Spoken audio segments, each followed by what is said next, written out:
All right, back here at the shop, going through the parts for this race car. I'm gonna do a little bit of a unboxing for you.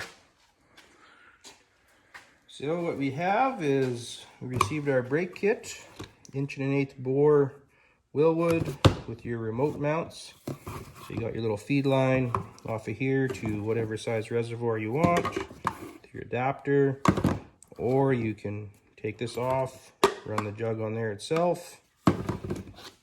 Single port out of the front. They do offer one with the tandem for front and rear if you want to split it off there, or just the front.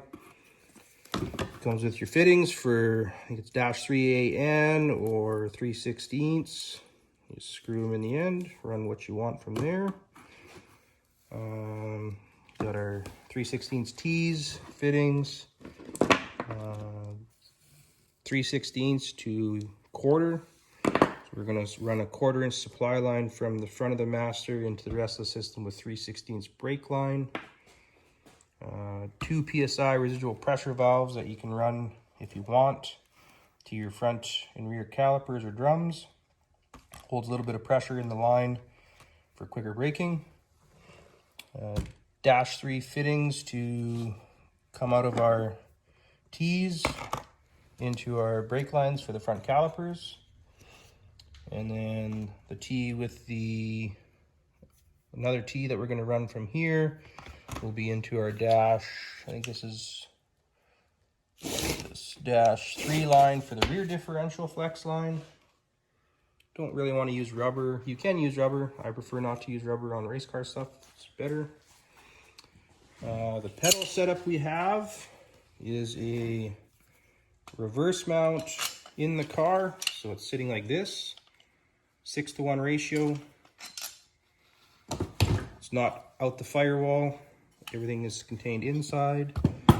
And we have our proportioning valve to the rear to add more or take away more rear brake, more or less rear brake.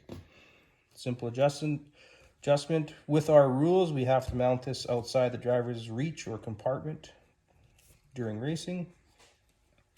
All good quality stuff from All-Star, Willwood.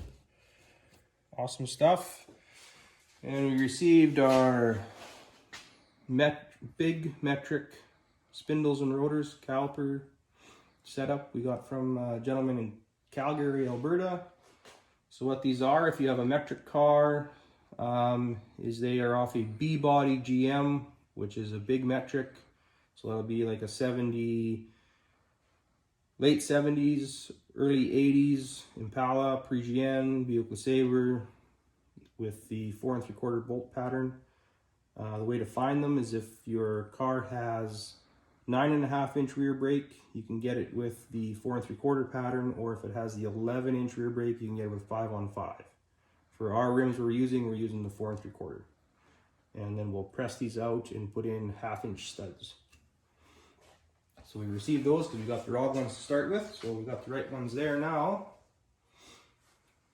And got all our outer tie rod, adjusting sleeve, inner tie rod, center link, idler arm, all from our local parts store. So it's not racing stuff. You don't have to use it if you don't want to.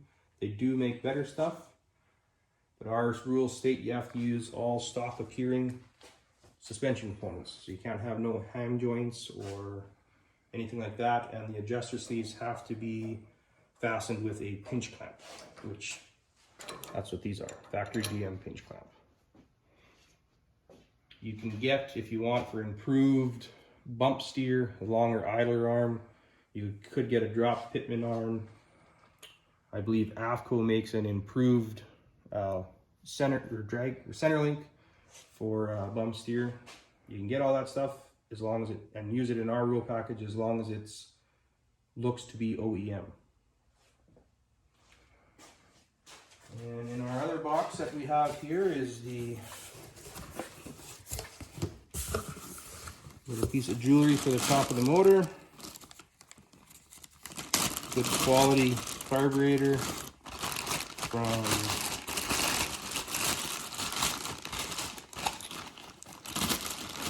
Pro Systems. Nice 500 CFM 2-barrel GM, Holley based. And it is to 602 crate motor rules. Had it inspected by our head of the technical committee with all his Venturi gauges and all that stuff, and it passes tech. So it's I would say a better piece than just your standard Holley 4412 for this guy.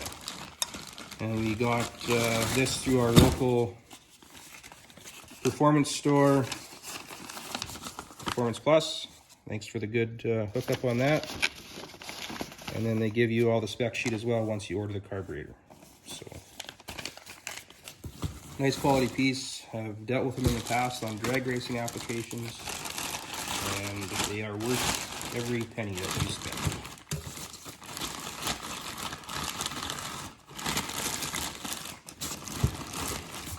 So once the motor's back together, that will be going on.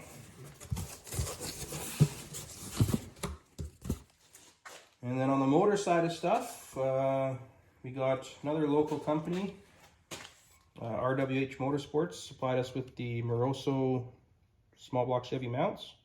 Thanks to them for helping out. On this guy, we've taken apart some more.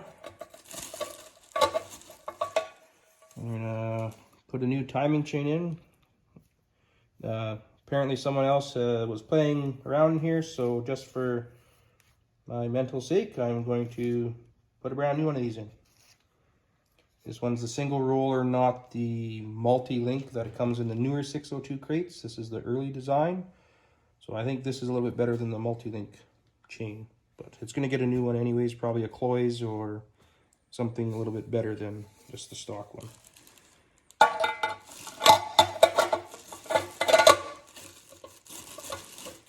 And we're going to upgrade the standard GM black motor to Chevrolet orange. Yeah, there's two here, right? There's three. There's three. So yeah, out of our three that we have, this one, that one, and the one out of the car, we're going to try and rebuild our own 2-speed power glide and see what happens. I've rebuilt one tranny in my life, but transmission in my life. And yeah, we're going to give it a go.